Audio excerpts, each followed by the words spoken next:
स्वामी प्रसाद मौर्य का सियासी सफर। 1980 में लोकदल से राजनीति में प्रवेश। 1996 में बहुजन समाज पार्टी से पहली बार विधायक बने। 2001-2003 बीएसपी में रहते विपक्ष के नेता और मंत्री पद। 2007 से 2012 मायावती सरकार में प्रभावशाली मंत्री पद पर रहे। 2012 से 2016 बीएसपी से विधानसभा में विपक्ष के नेता और 2017 में बीएसपी छोड़कर के बीजेपी में शामिल हुए।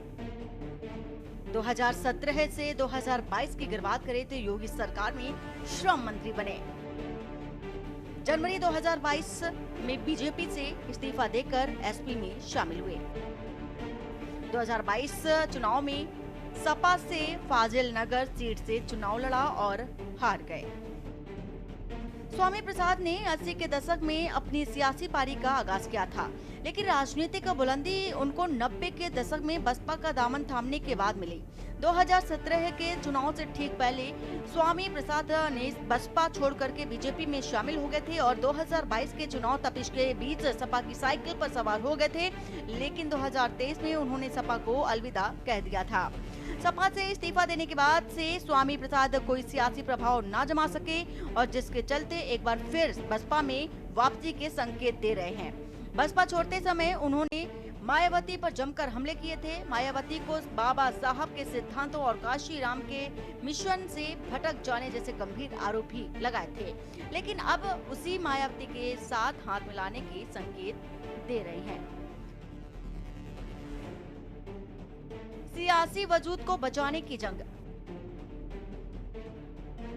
फिलहाल उत्तर प्रदेश की राजनीति में अपनी सियासी साख वापस पाने में जुटे पूर्व कैबिनेट मंत्री स्वामी प्रसाद मौर्य कह रहे हैं कि अगर मायावती बाबा साहब के मिशन पर आगे बढ़ती हैं, तो उनसे हाथ मिलाने में उन्हें कोई गुरेज नहीं है। दरअसल मौर्य उत्तर प्रदेश की सियासत में अपने सियासी वजूद को बचाए रखने की जंग लड़ रहे हैं। बसपा छोड़ने के बाद से बीजेपी और सपा होते हुए इन दिनों स्वामी प्रसाद अपनी पार्टी बनाकर सियासी संघर्ष कर रहे हैं। सपा और बीजेपी पर सख्त तेवर अपना रखे हैं, लेकिन बसपा को लेकर के नरम बता रहे हैं। बता दें कि रामचरितमानस विवाद के बाद उन्होंने समाजवादी पार्टी छोड़ करके अपनी पार्टी बना ली। अब वे लोक मोर्चा गठबंधन के राष्ट्रीय अध्यक्ष हैं। तीसरे विकल्प के तौर पर उभरने की कवायद। आपको बता दें कि स्वामी प्रसाद मौर्य लगातार दलितों से जुड़े मुद्दे को एकजुट करने में जुटे हैं। ऐसे में न अगर उन्हें बसपा का साथ मिलता है तो 2027 के चुनाव में वह तीसरे विकल्प के तौर पर उभर सकते हैं। हालांकि मायावती अपने पुराने नेताओं की वापसी पर फोकस कर रही हैं, लेकिन उन्होंने किसी भी गठबंधन का हिस्सा बनने से इनकार कर दिया है। राजनीतिक विश्लेषकों का मानना है कि मौर्य की धार्मिक मुद्दों पर बयानबाजी 2027 के विधानसभा चुनाव से पहले दलित वोट बैंक को एकजुट करने की रणनीति का हिस्सा हो सकती है।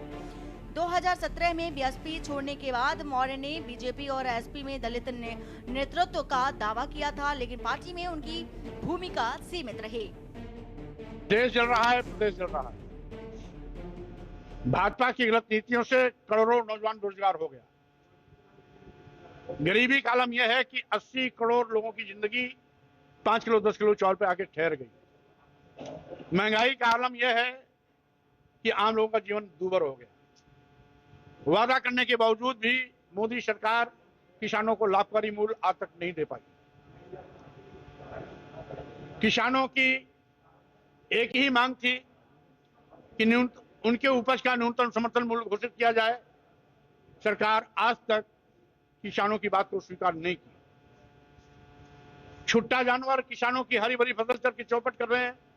सरकार उस पर रोक लगाने में प्रभावहीन रही है। किसान को आज अपने फसल खरीफ की फसल के लिए खाद उर्वरक की आवश्यकता होती है, तो खाद का ब्लैकमेल हो रहा है। किसान को खाद के नाम पर लाठियां मिलती हैं या पुलिसिया तंज मिलता है। 27,764 स्कूल बंद होने कगार पर हैं, जबकि योगी सरकार हर 400-500 मीटर पर शराब की दुकान धड़ाधड़ खोल रही है। एक और सरकार की दुकान खोल रही है, दूसरी ओर उत्तर प्रदेश की कानून व्यवस्था ध्वस्त हो चुकी है, प्रदेश जंगल राज बन गया है। मौर्य बसपा के हाथी पर सवार होने की फिराक में। बसपा प्रमुख मायावती को लेकर के भी स्वामी प्रसाद मौर्य के तेवर अब ढीले पड़ गए हैं, जिसके चलते ही सवाल उठने लगे हैं कि क्या फिर से बसपा के हाथी पर सवार होने की फिराक में है।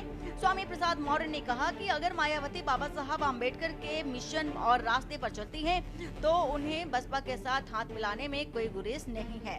स्वामी प्रसाद का ये बयान और तेवर साफ दिखा रहे हैं कि वे बसपा में वापसी के लिए बेताब है। आपको बता दें कि सपा छोड़ने के बाद स्वामी प्रसाद मौर्य अपनी जनता पार्टी बनाकर सियासी राह तलाश रहे हैं। स्वामी प्रसाद ने हाल ही में गाजीपुर में सपा और बीजेपी पर जमकर निशाना साधा और कहा कि दोनों एक ही थाली के चट्टे बट्टे हैं। बीजेपी और सपा गुंडाराज और जंगल राज के पोषक हैं। उन्होंने कहा कि सपा सरकार में भी गरीबों की बड़े पैमाने पर जमीन और घर पर कब्जे किए जाते थे, लूट होती थी, मारपीट होती थी और वहीं हाल ही में आज बीजेपी सरकार में भी है। जंगल राज चरम पर है और आपको बता दें कि स्वामी प्रसाद मौर्य ने ये बात पहली बार नहीं बल्कि कई बार कही है। पिछले 3 महीने से कई बार कह चुके हैं। बीजेपी के साथ सपा को भी निशाने पर लेकर साफ संकेत भी देते नजर आ रहे हैं कि दोनों ही एक हैं, लेकिन बसपा पर पूरी तरह से खामोशी अख्तियार कर रखी है।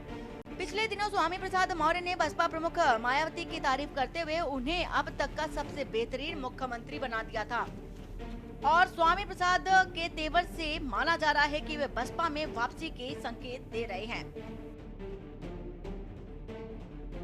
स्वामी प्रसाद के लिए खोलेंगी बीएसपी के द्वार।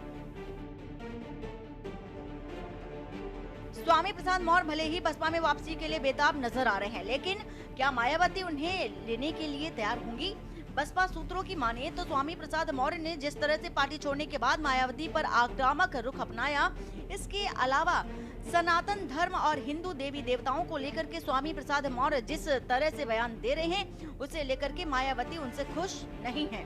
कहा जा रहा है कि स्वामी प्रसाद मौर्य अगर खामोश रहते हैं तो उनकी वापसी हो सकती थी, लेकिन फिलहाल जिस तरह की राजनीति है उसके चलते मायावती उन्हें लेने के लिए रजामंद नहीं है। बता दें कि मौर्य का राजनीतिक सफर उतार चढ़ाव भरा रहा है।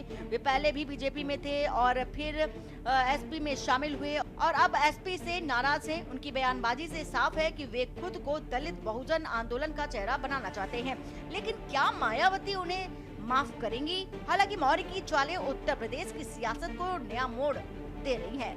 स्पेशल डेस्क के न्यूज़ इंडिया।